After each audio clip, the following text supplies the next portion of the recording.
Bon vendredi, les Master Collectors. Donc ce vendredi, on s'en va faire un tour du Spider-Man Drop qui s'en vient parce que bon, nouvelles informations de certaines personnes dans les commentaires de mes vidéos. Ensuite, on s'en va faire un petit tour sur les market listings des collectibles 3D de Vivi. On s'en va faire un petit tour rapide sur la charte du Homie et je vous réserve une petite surprise avec un petit sujet préparé un peu à l'impromptu ce matin, mais pour quelque chose qui me paraît fucking interesting. So, yeah. Comme d'hab, je suis avec TQ. Good morning, Puis je vous souhaite un bon show. Donc, Spider-Man Drop. Déjà, on a eu droit à un beau petit vidéo, ce qu'on n'avait pas eu. Là, il paraît même pas au complet en ce moment. Ok, ça c'est mieux. Donc, ok. Yeah, it's not bad. Il est debout sur son lampadaire. Il est animated. Il spray son com. Let's go. Il nous éjacule ça du bout du poignet. Mais charisme pas mal. Genre, il paraît beaucoup mieux animated que statique. Je vais avouer que la version statique qu'il nous avait donnée, tu sais, quand tu regardes ça de même, quand il est pas animated, ça fait un peu weird. Donc, pas mécontent de ce qu'on a ici. Personnellement, je suis plus satisfait de voir qu'il est animated comme ça que de voir qu'il a été statique. Donc, déjà, belle qualité de pièces. Je ne suis pas mécontent. Ensuite, là, j'ai posé des questions dernière vidéo, ce que j'en ai parlé. Je vous ai demandé, c'est quoi lui? Il me semble que c'est pas supposé être Venom, puis etc. Puis il y en a qui m'ont dit, non, Jess, le black suit de Spider-Man, c'est une pièce. C'est fucking important. C'est super important dans la mesure que Spider-Man, quand il a été infecté par le symbiote extraterrestre qui devient Venom au bout de la ligne, avant de devenir Venom, il fait juste infecter Spider-Man, puis il devient comme plus méchant, plus dark. Donc, ça reste une étape super fucking importante dans le monde de Spider-Man. Puis, quand on m'a partagé cette information-là, j'étais comme, ah oui, c'est vrai, me semble que ça m'en revient. Il était un Black Spider-Man avant de devenir comme un Venom Spider-Man. Puis à un moment donné, c'est le symbiote qui se détache de Spider-Man pour devenir sa propre entité. Donc, that's fucking cool. C'est une pièce crissement importante. Donc, on peut pas négliger que c'est une belle apparition en 3D collectible du Black Suit de Spider-Man. Donc, yeah, 50$, 2200, 2500, ça reste crissement pas cher. Vous avez les moyens, vous aimez Spider-Man, vous pensez que c'est une pièce à bon potentiel, je vous invite à participer au drop. Je pense que ça vaut vraiment la peine jusqu'à un certain point. Je pense que je vais bypasser pour ma part, mais je vais probablement le regretter après coup. Anyway, so, yeah, encore une fois, belle pièce, laissez-moi savoir ce que vous en pensez dans les commentaires. Ensuite, je voulais aller faire un petit tour rapidement, quand même, pas prendre trop de temps là-dessus ce matin pour s'en aller faire un tour du côté des market listings, des collectibles. J'ai remarqué que certains collectibles commencent à tomber low. Question listing sur le marché secondaire. Puis on pourrait commencer, premier exemple, avec Mini, Oh My Mini, qui est le poster de Minnie Mouse. Qui en ce moment est à 389 gems, mais il y en a de quoi? Il en reste 5 sur le market, sur un total de 343 pièces. Si vous avez moyen, je pense que Minnie Mouse, comme ça, peut-être éventuellement un bon potentiel pour le futur, surtout au nombre d'éditions très bas qu'il a. Je dirais un peu même chose pour le Beta Animated ici. Je vous avoue que Jurassic Park, de prime abord, c'est pas la propriété intellectuelle qui est la plus appréciée sur Vivi, mais dans le monde en général, Jurassic Park, les dinosaures, c'est de quoi de crissement apprécié encore aujourd'hui. Peut-être moins que dans le temps de la sortie des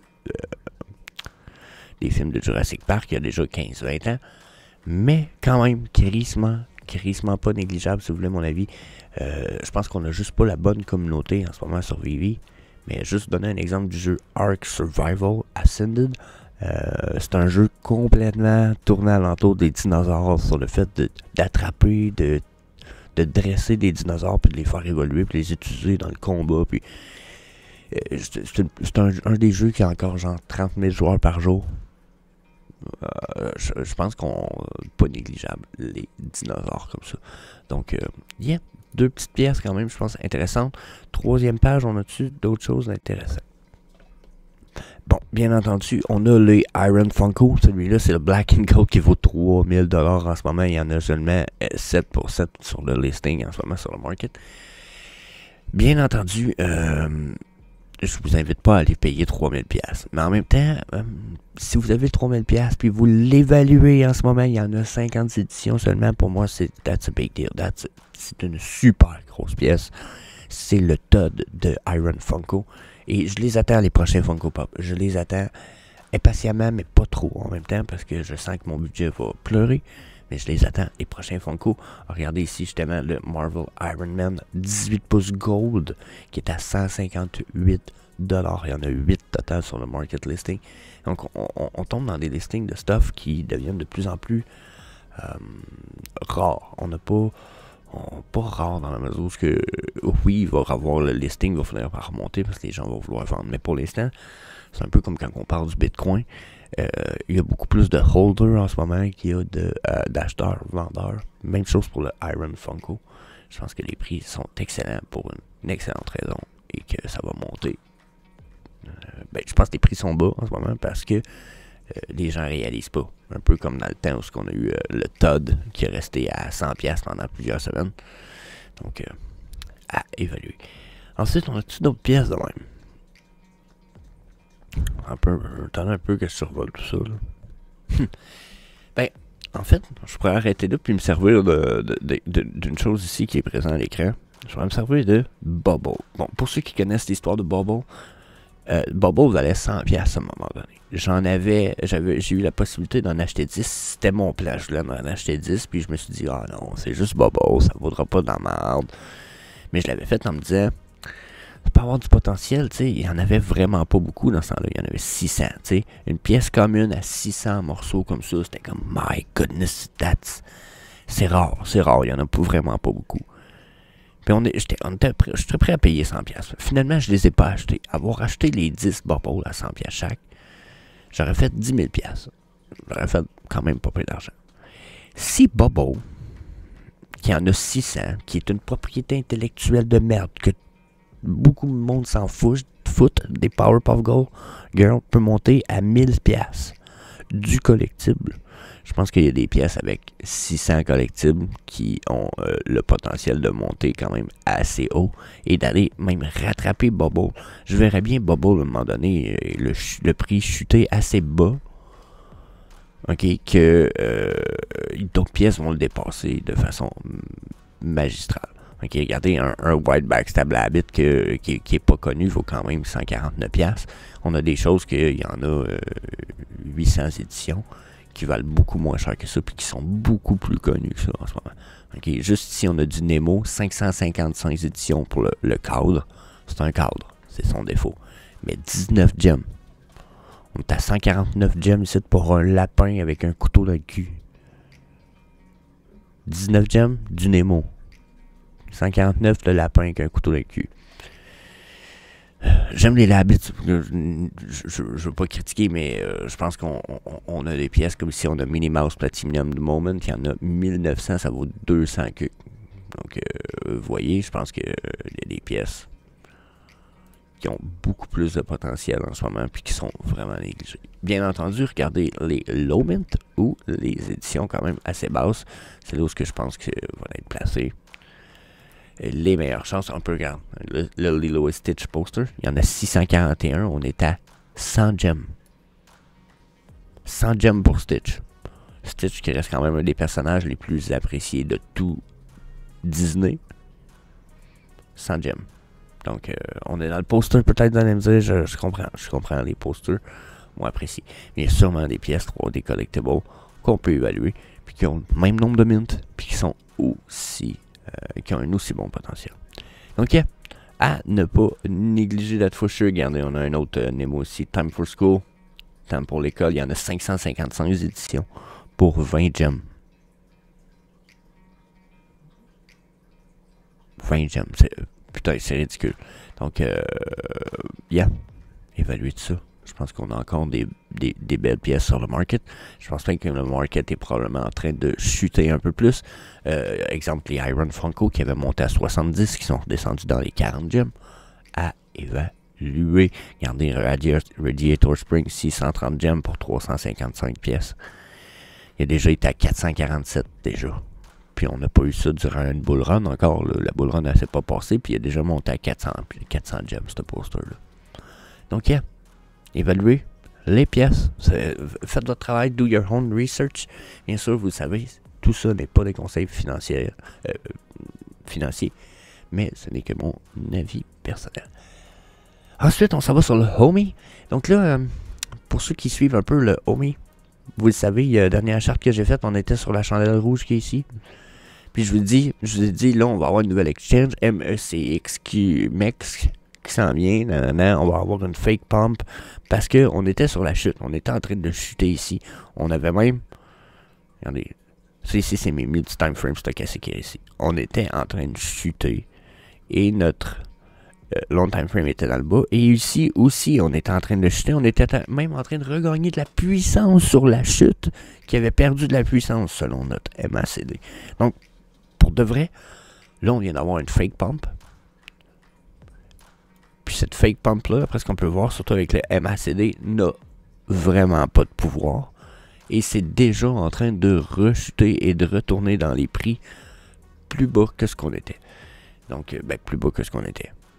On s'en va vers des bas plus bas, j'en ai fortement l'impression. Puis comme vous pouvez voir, j'avais dessiné une petite trendline en orange. Eh bien, on respecte celle-ci quand même assez de façon probante ici. Là.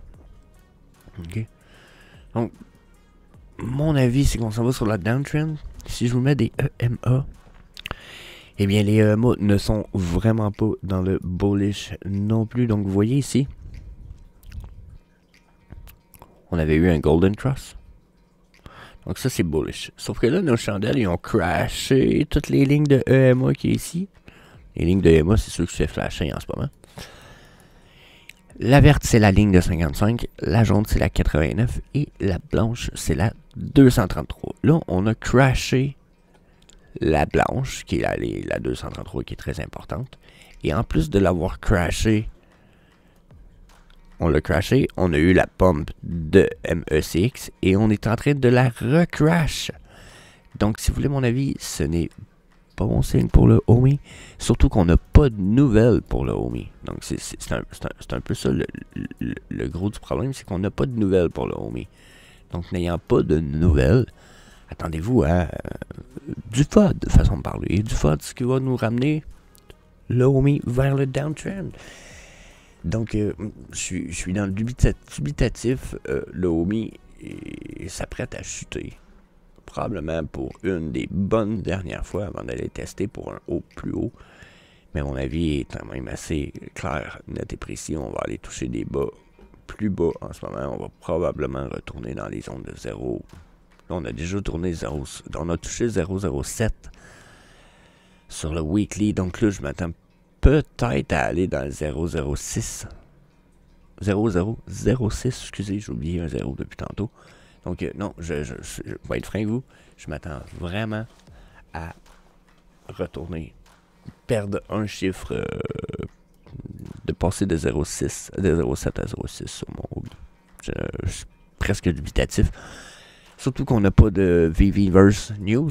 Ben non, c'est mort. Il y a encore des gens qui sont pris devant les portes du jardin interdit, malgré le fait qu'ils se sont fait dire « Hey, vous êtes dans la vague numéro 2, bienvenue dans la VVverse. » Ouais, mais ils sont même devant la porte du jardin, puis ils peuvent rien foutre. Ils peuvent pas entrer, ils peuvent pas aller voir, ils peuvent pas tester, ils peuvent pas créer, ils peuvent pas...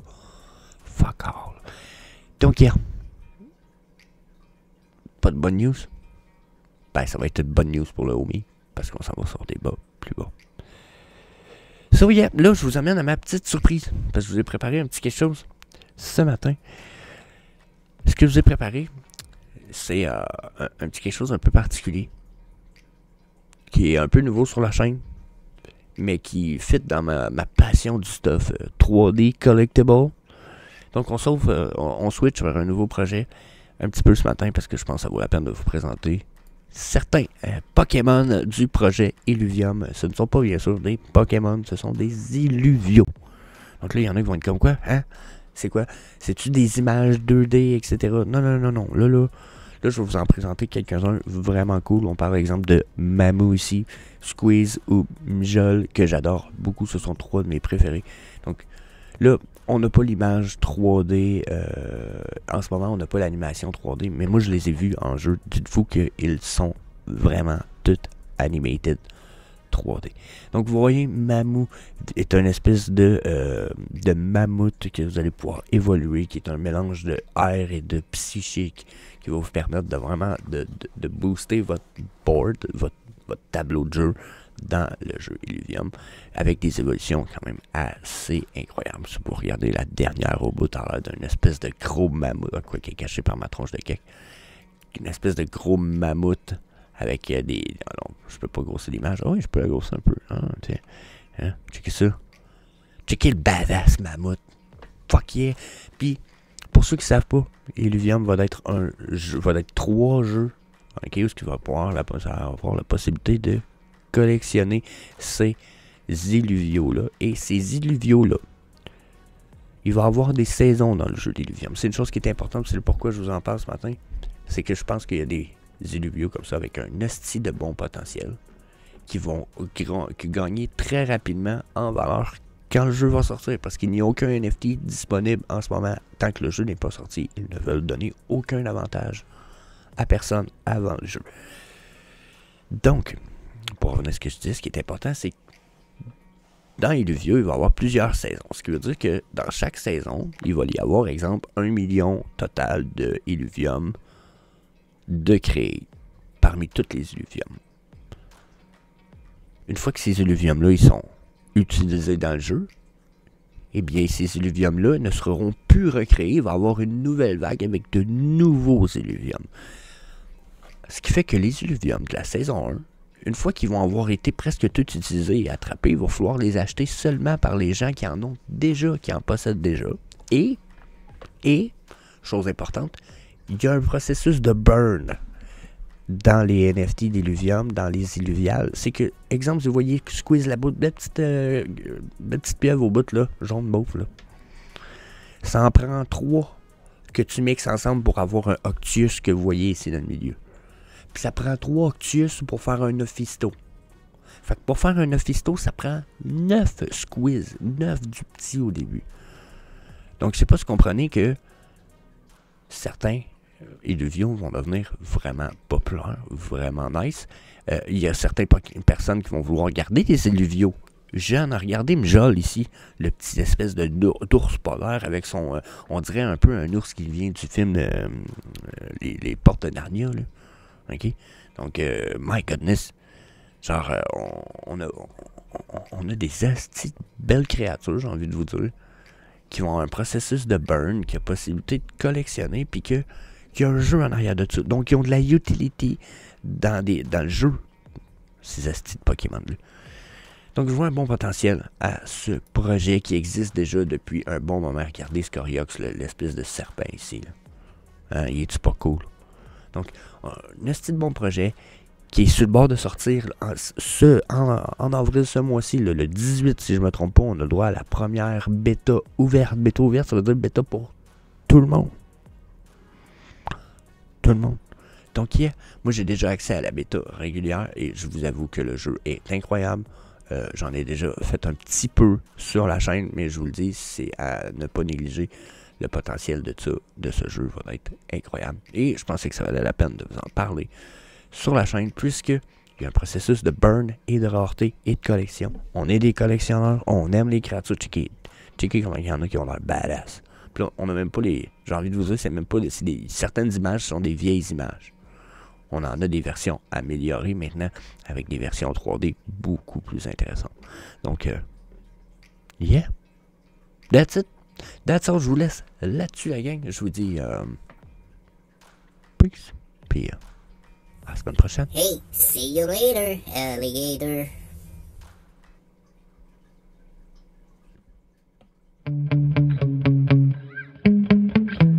Yeah. Sometimes I get so mad, there's no controlling me. My thoughts get so bad, I'm like, I might grab a bat, I don't know. My wrath, my blood boils over like, oh God, here goes. I lost all feeling from my head to my toes. You said some shit that I can't let go, so just stay tuned.